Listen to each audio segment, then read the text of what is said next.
Meu nome é Marcos Henrique de Oliveira Filho, aluno da turma C de Concretos e Argamassas, e neste vídeo eu estarei apresentando a resolução da nossa turma para a apostila 2 do curso a respeito de cimento Portland e cal hidratada.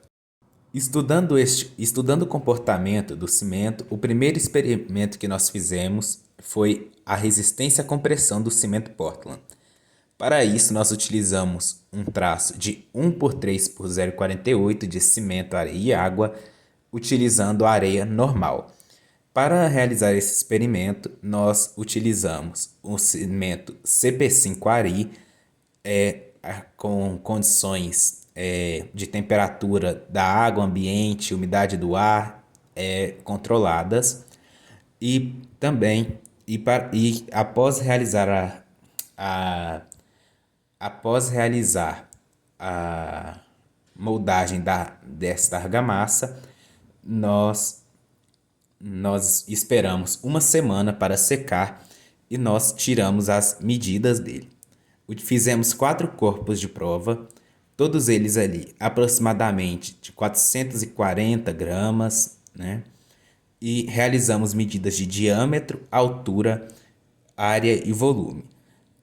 A massa específica não foi nós não realizamos a aferição dessa medida, mas os corpos de prova foram moldados e nós podemos reparar que o diâmetro deles foi aproximadamente 50, com uma divergência ali do corpo 2 e 3, que pode ter sido tanto que foi o erro humano, pode ter sido tanto na moldagem quanto na aferição da medida. Em comparação à altura, a altura foi bem mais próxima, né? Apenas com novamente o corpo 3 divergindo. Aqui tiramos as medidas de área e volume. E no mesmo dia que realizamos as medidas, né? 7 dias após a moldagem, né? Dos corpos de prova, nós realizamos o ensaio de resistência à compressão. A máquina dava os valores em quilograma-força, multiplicando por 9,806 para encontrar a força em Newton. Nós determinamos a resistência à compressão dividindo o valor da força de ruptura pela área da seção transversal do corpo de prova. Com isso, nós tivemos ali variando bastante, mas alguns destes corpos de prova eles acabaram rompendo lateralmente, às vezes por uma moldagem errada, por ser mal colocada na prensa, ou até porque não secou o suficiente, né? Então a gente vê ali uma resistência média de aproximadamente 32 megapascal e os desvios variando bastante, né? Então, o segundo experimento que nós realizamos foi o de consistência normal, que nós abordamos, que consiste em utilizar o aparelho de Vicat para determinar a consistência de uma pasta, né? Este experimento nós não realizamos as medidas, apenas foram nos passadas, mas este experimento consiste em verificar o quanto a agulha de Vicat se afunda nesta pasta com o passar do tempo em relação à massa d'água.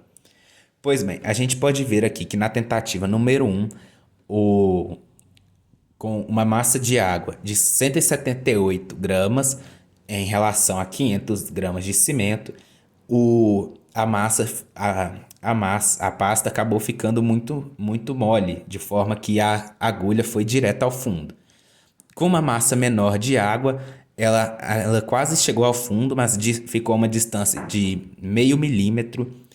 E no fim, com uma massa de água de 160 gramas, ela ficou a 5 milímetros do fundo. Foram necessárias 3 tentativas para nós encontrarmos este valor. E com isso a gente determinou que a consistência normal dessa pasta foi de 32, já que a consistência normal é determinada utilizando a massa de água dividida pela massa de cimento.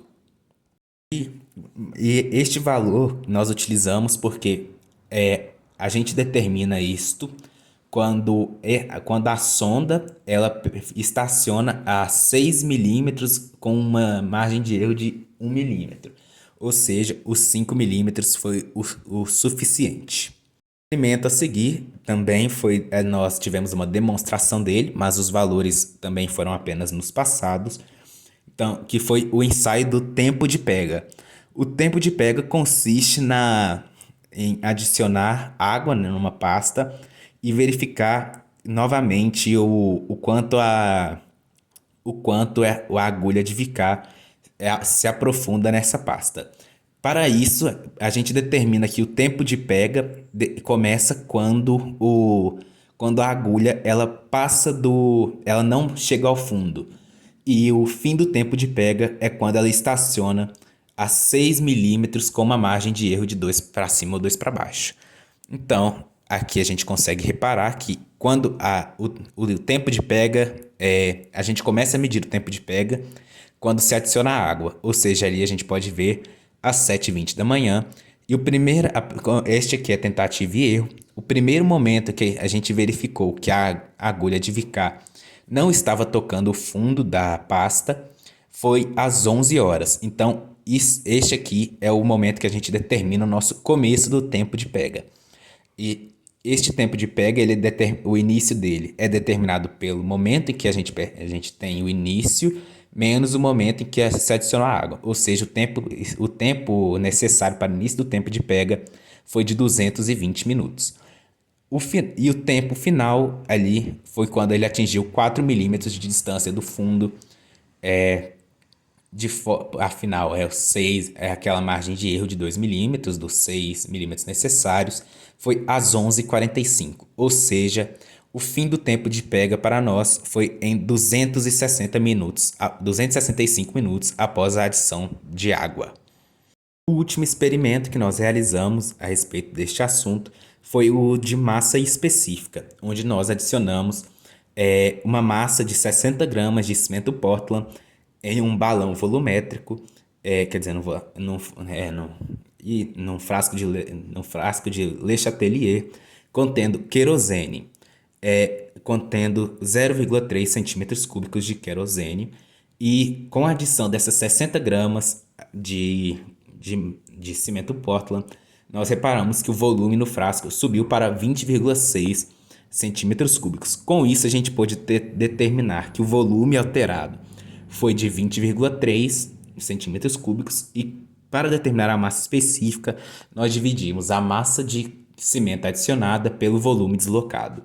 Com isso, nós conseguimos determinar que a massa específica do cimento Portland é de aproximadamente 2,96 gramas por centímetro cúbico. E para finalizar essa apostila, nós tivemos uma discussão a respeito das diferenças dos tipos de cimento em relação à sua constituição, sua composição. Então, podemos reparar aqui que o cimento CP1, a principal diferença entre o CP1 e o CP5 se trata da quantidade de clinker e o material carbonático. Foi o principal tema abordado em sala de aula. E também comentamos a diferença de porcentagem dos outros materiais nos outros tipos de cimento.